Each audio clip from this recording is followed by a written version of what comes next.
मैं समझता हूँ कि कराची के शहरी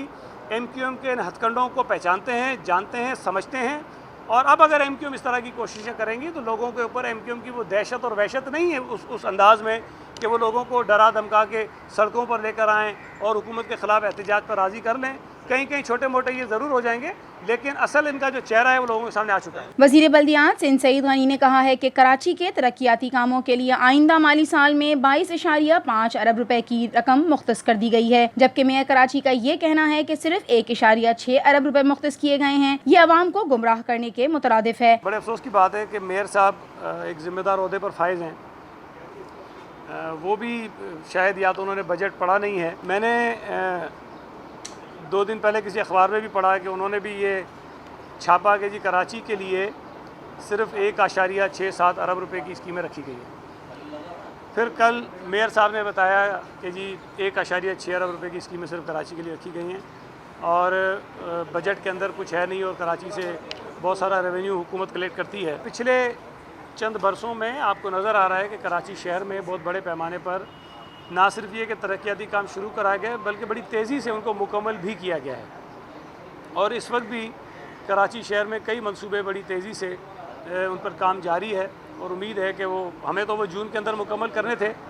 लेकिन वफाकी हुकूमत की तरफ से जो पैसे हमें कम मिले उसकी वजह से उनकी तकमील में कुछ ताख़ीर हुई है। इस वक्त सिंध और बिलखुसूस कराची में MQM तहरीक इंसाफ की बी टीम बनकर काम कर रही है और माजी में जिस तरह वो किसी के इशारों पर काम करती रही है, अब वो काम तहरीक इंसाफ की ईमा पर कर रही है। MQM का प्रॉब्लम ये है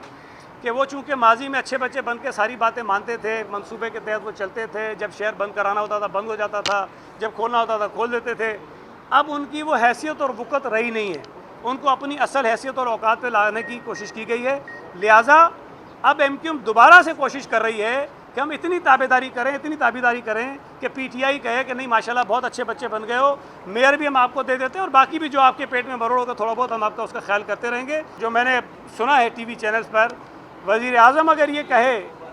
कि जी इनको प्रोटेक्शन आर्डर नहीं मिलने चाहिए,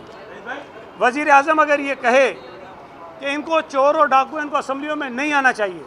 वज़ीर आज़म अगर ये कहे कि अपोजिशन को असम्बली में बोलने की इजाज़त नहीं होनी चाहिए, तो फिर आप समझ लें कि इनकी नज़र में कानून की, आइन की, असम्बली की, रूल्स की, स्पीकर की, जमहूरियत की वक़्त क्या रह जाती है। तो ये फाशिस्ट जहन के, फाशिस्ट सोच के लोग हैं। ये सिर्फ इस किस्म की गुंडागर्दी और दादागिरी के जरिए असम्बलियों को भी चलाना चाहते हैं और ख़ुद को लोगों के ऊपर मुसल्लत रखना चाहते हैं। सईद गनी ने कहा कि कराची में इस वक्त लोकल गवर्नमेंट के तहत 107 स्कीमों पर काम जारी है, जबकि नए माली साल के बजट में लोकल गवर्नमेंट के तहत सूबे भर के 96 स्कीमों में से सिर्फ 77 स्कीमें कराची के लिए हैं। 96 में से 77 स्कीमें कराची की हैं, सिर्फ 19 स्कीमें ऐसी हैं जो दीगर अजला के लिए हैं। तो मैं सिर्फ हमारे जो सियासी मुखालिफिन हैं, भाई आप बिल्कुल मुखालफत करें, लेकिन जो हक़ाइक़ हैं, जो फैक्ट्स हैं, जो पेपर पर चीज़ें लिखी हुई हैं, कम से कम उनको इस तरह झुटलाएं मत और लोगों के अंदर गलत फहमियाँ मत पैदा करें। ये नामुनासिब बात है। अगर आपको कोई और पेट में मरोड़े तो उस पर बात करें, हमें बताएं कि आपको क्या तकलीफ है। उन्होंने कहा कि कराची के लिए नए माली साल के बजट में इस साल की सिर्फ एलोकेशन जो महकमा बल्दियात की स्कीमों की है वो 22.5 अरब रुपए, जबकि दीगर तमाम महकमों की मिलकर 52.6 अरब रुपए की है। जो लोकल गवर्नमेंट डिपार्टमेंट है जिसका मैं वज़ीर हूँ, वो तकरीबन उनकी जो एलोकेशन है उसके मनसूबों की वो 22.5 अरब रुपये है। उसके अलावा मज़ीद इसमें अगर ऐड कर दें हेल्थ है, एजुकेशन है और ट्रांसपोर्ट और मास ट्रांजिट के मंसूबे हैं, उनको शामिल कर लें तो ये एलोकेशन हो गई 52.6 बिलियन। इसके अलावा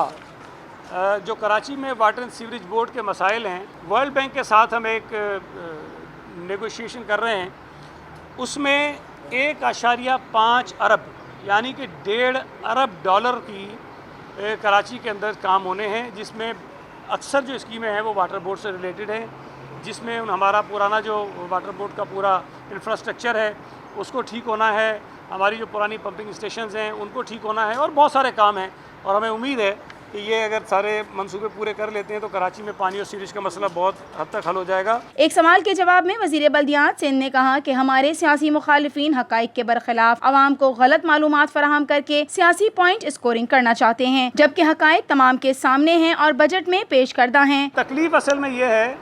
कि बावजूद बहुत कोशिशों के, बहुत साजिशों के, बहुत उम्मीदों के, बहुत ख्वाहिशों के, बहुत आसरों के, सूबा सिंध में उनको लोगों ने मैंडेट नहीं दिया। प्लान तो शायद ये था ना कि जिस तरह हम पूरे मुल्क में झाड़ू फेरेंगे उसी तरह सूबा सिंध में भी झाड़ू फिर जाएगा। कराची में उनको कई जगहों पर कामयाबी हो गई, लेकिन बाकी ज़िलों में मैं समझता हूँ कि पीपल्स पार्टी के ऊपर लोगों ने जिस तरह भरपूर एतमाद का इजहार किया, इनकी सारी साजिशें, काविशें, शेरवानियाँ और पता नहीं क्यों प्लान थे, मंसूबे थे, वजारतें बांटी हुई थी, वो सारा धरे का धरा रह गया। तो अब चूँकि लोगों ने वोट नहीं दिए, तो अब वो ये चाहते हैं कि किसी चोर दरवाजे से, किसी और तरीके से सूबा सिंध की हुकूमत को हम डिसलॉज करें और फिर उसी तरह यहाँ पर आकर बैठें और अपने जो ड्रामेबाजियाँ वो शुरू करें। असल जो पेट में मरोड़ है वो ये है।